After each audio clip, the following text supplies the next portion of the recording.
Good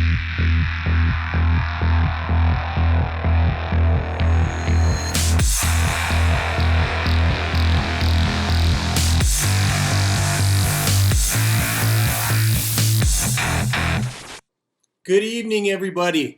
It is Jason Sisneros. Welcome to another episode of the Bald Avenger Show. I am Jason Sisneros, also known as the Bald Avenger, the tattooed guru, the king of the Misfit Nation, and a legend in my own mind, baby. Welcome, everybody. I'm also the CEO of, or chairman actually, of Anton J Global, where our motto is we help good people make more money, get more time so they can do more good. Welcome, everybody. Happy Father's Day to all of you Misfit Nation fathers out there. Good to see you all. Good to see you all. I am traveling as usual. Don't have the fancy setup or get up this time, but doesn't really matter because it's all about the content, all about our conversation, right? Tonight, I don't want to take everybody away from their family. I know that you guys got things to do. You got people to hang out with, but I just wanted to come on and say a few things about Father's Day that have meant a lot to me. I want to give some shout outs to people that have been father figures in my life. So I'm going to give a shout out to Coach Charlie White. He was my wrestling coach. Fantastic leadership. Beat my ass a couple of times to keep me in line, keep me walking on the straight and narrow. Coach Daryl Holt was my football coach.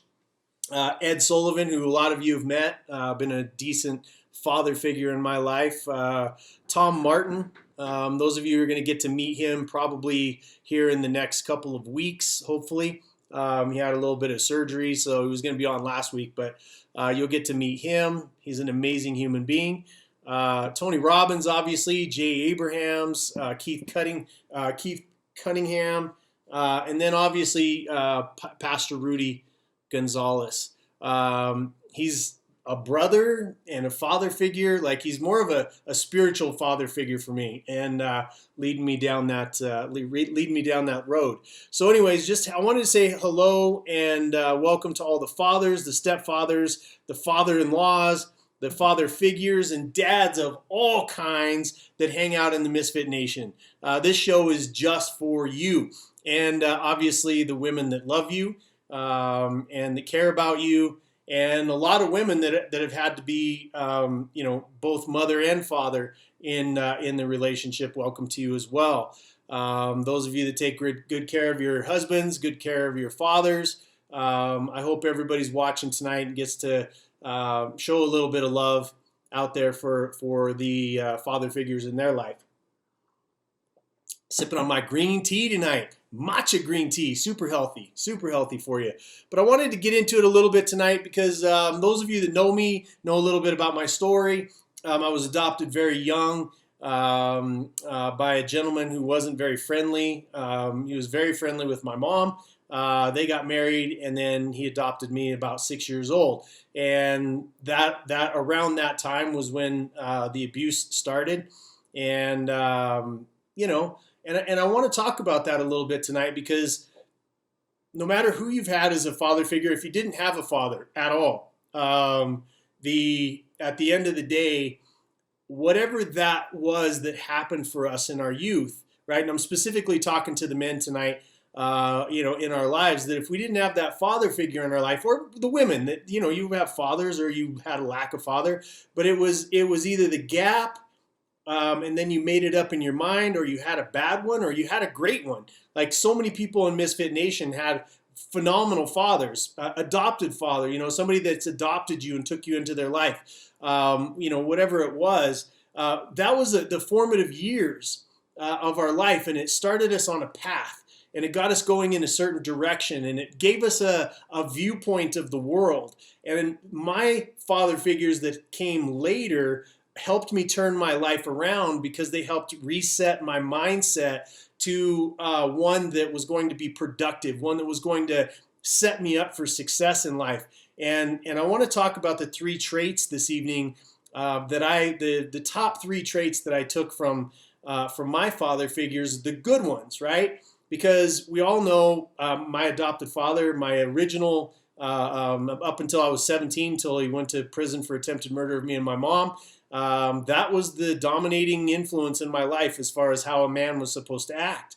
And thank God, I always, when I would get beat up or locked in my room or whatever it was while my face was healing, I always imagined being opposite of him. I always imagined being a good father. I always imagined being a good man. I always imagined being a good husband. I always imagined the opposite. So I'm super grateful for that original influence in my life. I'm super grateful for it because it gave me a really solid grounding of what I didn't want to be, who I didn't want to be, how I didn't want to treat the people that were in my life. Now, it didn't mean that I knew exactly what to do. I didn't. But I did have my grandfather, who was an amazing, amazing influence in my life, that would pull me out. He would kidnap me away from that nonsense, and we would go on fishing trips and go out on boats, and basically go into hiding as long as we possibly could, until he would freak out and hold people at gunpoint or whatever he did to get us back and to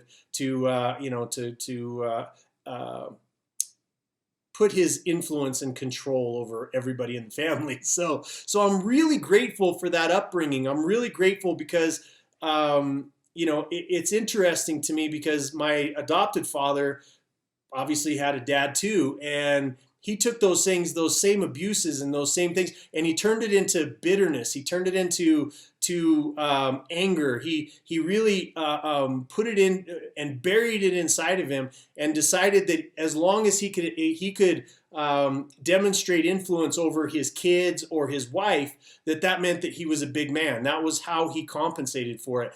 And I know that there's all kinds of different ways that people compensate. I just want to say thank you, for that upbringing. And then talk a little bit about my the people that really formed me into the man that I've become today, and continue to form me, by the way. So one of the first traits that I want to talk about is that they see or have seen. And I want you all to think about the father figures in your life and make notes about them, tell stories about them, say thank you to them, call them out by name, put them in the post over here. I see we got Robert Brooker in the house. We got Coach Chuck is in the house, who just got made an honorary principal, I think is what it was. And who else we got? I want to make sure I give some Misfit Nation. Christopher Kaysen, my buddy. Fatima, Aaron, good to see you. John Duffy's in the house. Kenna, all my favorite people. What's up, Bo Babka? Likes my hat. That's right, baby. Thin blue line. Standing up for it. Right on. Todd Alexander's in the house. Good to see you guys. Good to see you guys. All right, so the first thing is, and think through this just a little bit, because those of us that have had father figures, and we're saying thank you to the father figures in our life, a lot of us have become fathers. And I want you to think about, you dads that are out there, did you pick up the traits of your father, good or bad? And do you kind of remind yourself now, does the you of today remind yourself of your father or your dad or that father figure that was bringing you up? And so I want you to think through these things, these 3 points tonight of what made a great father for me, the one that formed me into the man that I am today. For better or worse, those of you that hate me, you might be pissed off at them. And those of you that love me, you love them too. So number one, they saw through my bullshit and they pushed me to my limits. Think about the father figures in your life, right? What's up, Joshua T. Berglund? JTB's in the house. Hello, Deborah Cole. Good to see you. Skip Thomas, good to see you, buddy. So again, think through that. The men that have meant the most to you in your life, those father figures, they saw through what everybody else accepted, that weakest part of you. They saw through it, and they pushed you to your limits, right? I think about my coaches. Every person that I mentioned on the way into this conversation, every single coach pushed me beyond my limits. They just like this last weekend when I was training with Pastor Rudy. He's pushing you through my limits. He's pushing me to my edge. He's having me shoot left-handed, which at the end of the day, I never even considered shooting left-handed. But if your right hand is wounded, he said, what are you going to do? What other arm are you going to shoot with? So running up hills, carrying heavy bags, that kind of stuff. It's that type of discipline that has seen me through the hard times. It's their voices that I've heard in the back of my head calling me to be a better man. Seeing through that bullshit of me saying I'm tired. Oh, I'm doing well enough. I've made enough money. I've done this. I've done that. And they push. And so that internal push comes. The people that I still have in my life, they still push me to say, Jason, are you doing everything that you possibly can to add the most value to this world? Think about that just for a second. Could the world use more of that? Could the world use more father figures, more men stepping into the gap today to say, look, are you doing everything that you possibly can? I can see through your bullshit. I can see the fact that you're trying to draw attention to yourself instead of service.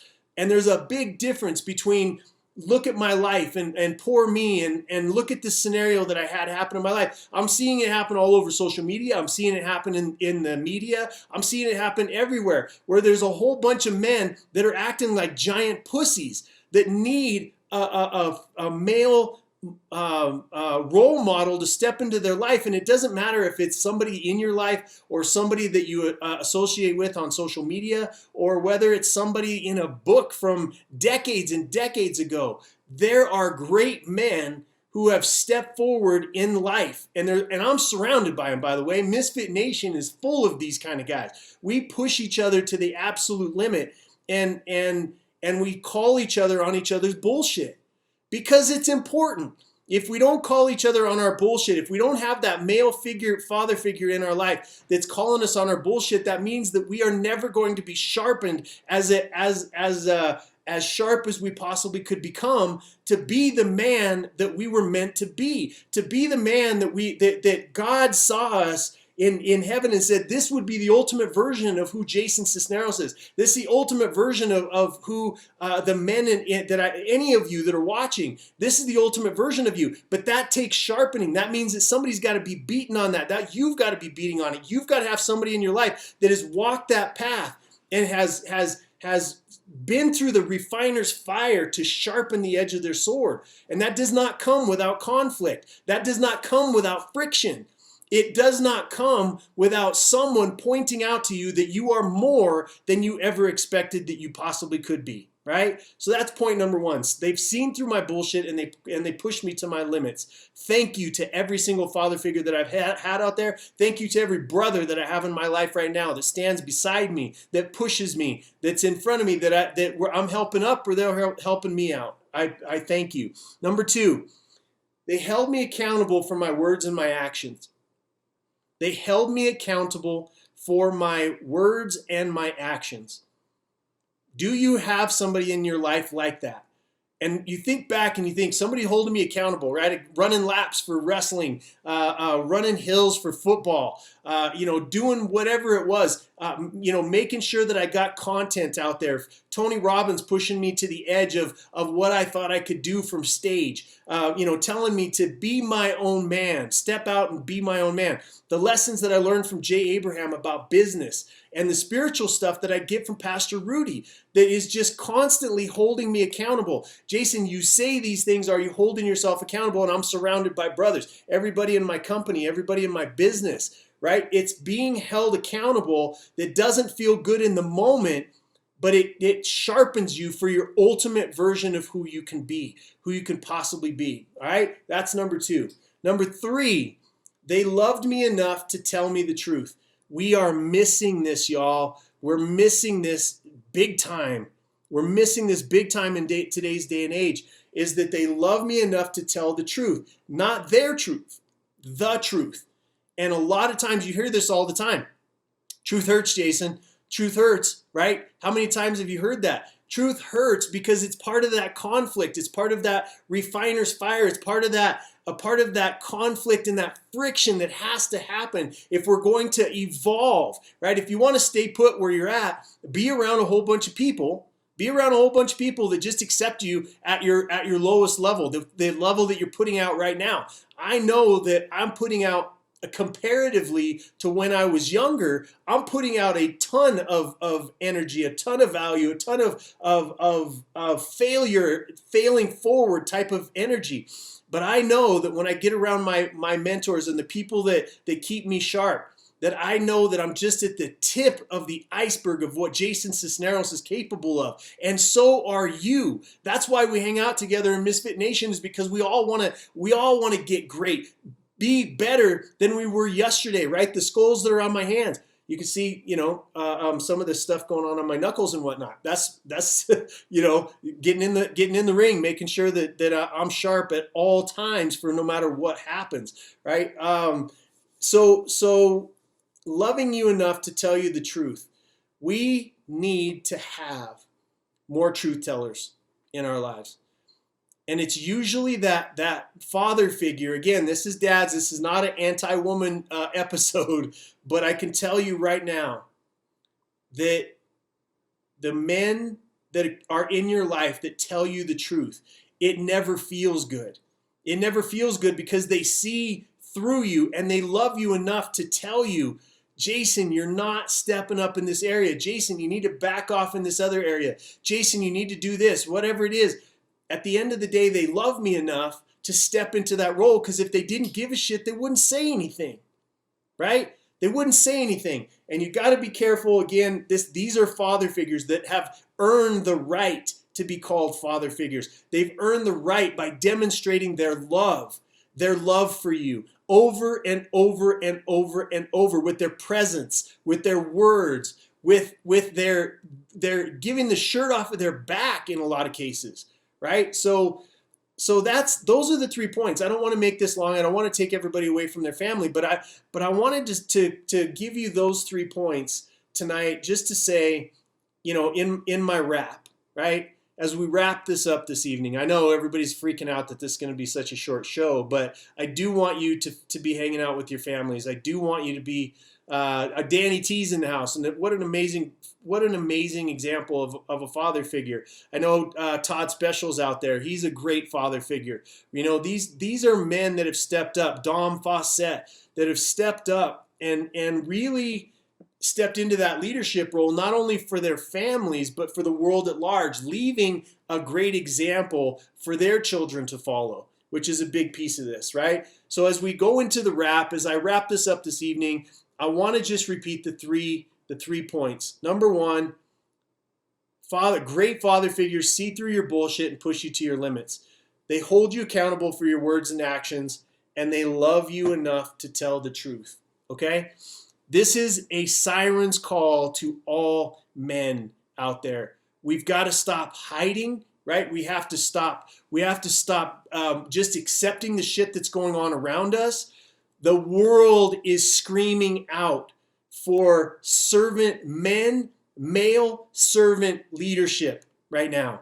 And I know it's rough, boys. I know it's rough, man. I know that it's rough out there for us. If you have a penis, it's almost like a detriment to you these days. if you depending on what race you are, right? Having a penis and being that race, whatever it is, it's a tough environment for anybody that's male right now. And so what? Who cares? It is what it is. We are called to serve our women, our country, our children, our God. We are called to a higher version constantly and consistently. We have got to get out of that environment. It just pendulum swing back and forth. They swing back and forth in life, right? And it's just swung too far to where we're letting, or not letting, we're forcing our women to take over the male role in family, in church, in business, in all that. It's not that they are just better at stepping up than we are these days. And that has to stop. We have to be equally yoked with our women. We have to be equally yoked so that we can push through, so that we can lead in certain instances. It's better when a woman leads in some instances, better when a man leads in some instances. And I know nobody likes to hear that. You misogynistic son of a bitch. I get it. But at the end of the day, it's true. And everybody hearing this message knows that it's true. But we've got to step up, man. We've got to be the fathers. Think about this. Forefathers. This is how I wanted to end it tonight. Our forefathers are known for sacrificing everything in this country. I'm talking specifically about America right now. Our forefathers sacrificed everything, their riches, their reputations. Why? So that they could leave on the table for future generations a word called freedom. That word called freedom is for us to have the choice to live our lives in whatever way, shape, or form that we see without stepping on the toes or stepping into the world of somebody else and denouncing them or making them seem smaller. We are all created equal in God's eyes, right? We are all created equal with the Constitution of the United States of America. And men, we've got to come back. We've got to come back strong. You've got to come back against the environment that's been set up that says that you can't lead, that all of that testosterone that you have inside of you, all of that energy that you have inside of you is a bad thing. It's not. When it's turned on, when it's lit up, when it's in service, when it's there to serve those people that need us, our families, the people that are screaming out, the people that we need to ease suffering for, all of that masculine energy, all of that testosterone, all of that spiritual rage is a good thing when you're fighting against anybody that would harm an innocent, anybody that would do damage to somebody because of their skin color, because of their sexual preference, because of whatever the case may be. That power, that energy can come to bear and can change this world. It can change your family's stars. It can change the world, y'all. You gotta let that beast out, man. You gotta let it out. And you gotta do it in service, because I don't believe that there's another more beautiful thing on this face of this planet when a man is lit on fire in the purpose of serving other people or easing suffering. And that's how I want to leave you guys tonight. I love you, men. I love you. All of my father figures that are still alive, all of the people that I lean on, my brothers that are standing up with a stiff spine these days and doing what's right in the face of doing what was wrong or what was easy would be the easier route to go. Those of you that are holding true to those truths, and those of you that are holding true to your family, those of you that are holding true with your presence in your family, I love you. I respect you, and I will go to war with you any day of the week. So to the misfit fathers that are out there, I love you. I'm proud of you. To the father figures that have been in my life, thank you again. I couldn't be more grateful. I couldn't be more proud to represent the guidance and the leadership that I've received. So let's go forth, men, and let's go kick some ass in a loving way. And let's do what's right. No matter what happens, we got to do what's right. We have to call right, and wrong, wrong. No matter what side of the aisle it may be on, we have to remain consistent in integrity. I love y'all. Peace.